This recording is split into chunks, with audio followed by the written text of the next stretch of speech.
Basically what we're going to do today is talk about Rhino and how it relates to 3D printing. And it's something that I've been doing for a long time. It's something that actually I started doing very early in my 3D career when I was actually, I started off actually using Alias in 1993, 94, back before it had a GUI. It was still blue buttons. And the very earliest experience that I had with 3D printing was trying to figure out how to get an Alias model into a 3D printer. And we did it, and it was a really big deal in 1993. And the company that I was working for at the time was a fairly low-tech company. And so when I dropped this on the desk of my boss, he basically looked at me like I was from outer space. And so that kind of set the tone for how I felt about 3D printing for a long time, and so I have literally been doing it for about, 93, about getting close to 20 years now. So the technology has improved dramatically. It's nowhere near as hard as it used to be. In fact, it's actually very simple. If you take the amount of knowledge that I'm going to pour into a thimble here and put up on this video for you guys, I think it will be something that you'll find is fairly successful. So we're going to do this in 3 sections. The first thing we're going to talk about is what it means to be watertight, what watertight means, and how to analyze that with some of the tools that Rhino has available. We're going to look at this model here, which is essentially what we're going to classify as a, quote, good model for rapid prototyping, and we're going to talk about what that is and why it is, how to determine what's good versus what's bad, and we're going to talk about mesh settings.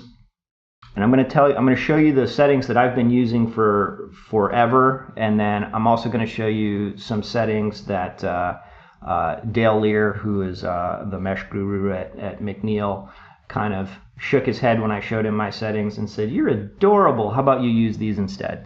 So I'll show you what I've been using for decades, and I'll show you what Dale just told me to start using, which actually makes a lot more sense. So that's the difference between someone who has a math background and someone who went to art school. So the second section, we're going to look at what a non-watertight object is. We'll show how to use the edge analysis toolbox here and how to identify where the problems are, how to fix them, talk about different strategies for doing so. We'll talk about the right way to fix things, which would be and I'm using air quotes here that you can't see, the right way to fix things, and then we'll talk about the Kyle Houchens got to get out of work by 5 on Friday because you've got better things to do than sit in a studio until 4 o'clock in the morning way of getting it done. We'll mesh the part and verify that it's good.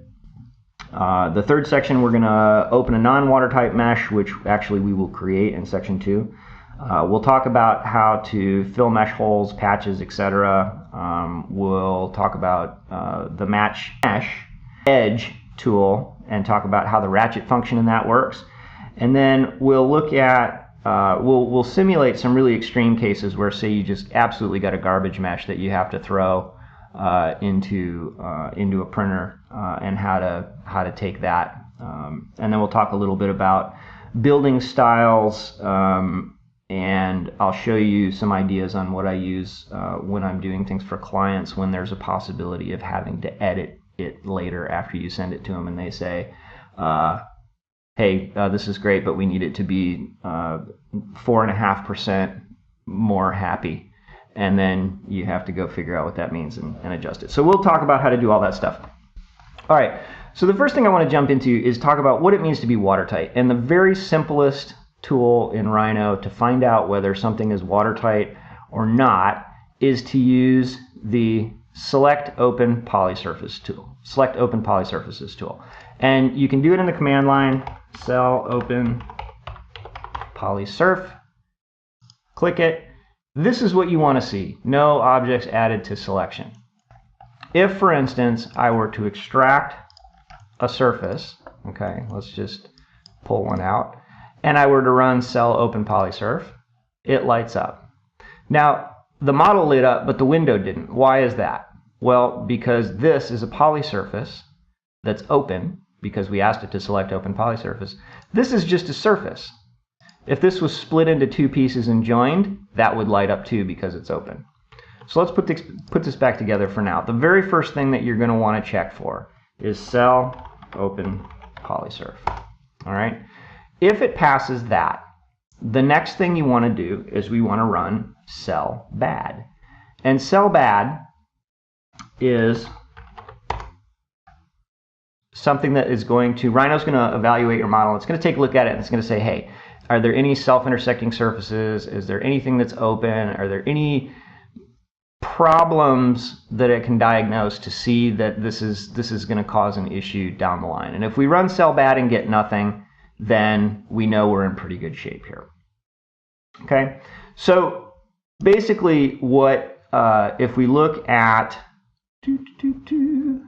in here, oh boy, with the smaller screen, it changes my toolbar setup. Here we go. Okay, I got to find everything again. Sorry. All right, so this is where cell open polysurf lives, all the way under here, under the normals, analyze direction. Fly this out, you'll see this little red and green box. This is the show naked edges, which is this toolbox right here. And then underneath that is cell open polysurf. There's also some other tools in here that we're going to talk about as far as split edge, merge edge, all that kind of stuff, but we're going to get to that later.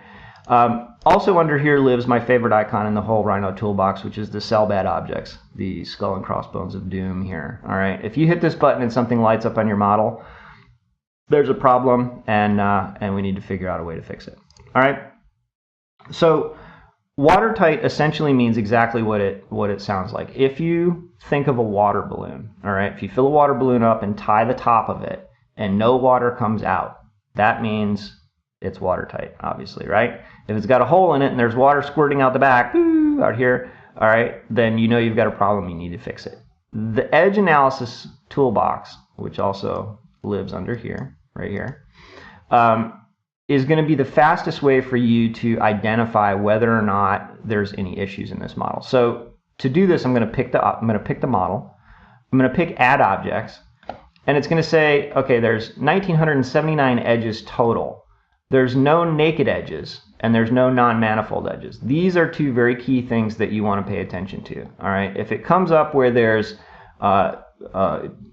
even a single naked edge, that means the model is not watertight. That means it will also fail the cell open polysurf, and it will light up, and it will, basically, essentially, we're looking at something that's not watertight here. So these are the checks that you want to run. Cell open polysurf. If it lights up, that's the very first thing. Say you had 50 things in a scene, right? Say we had this, and we'll just do this really quick.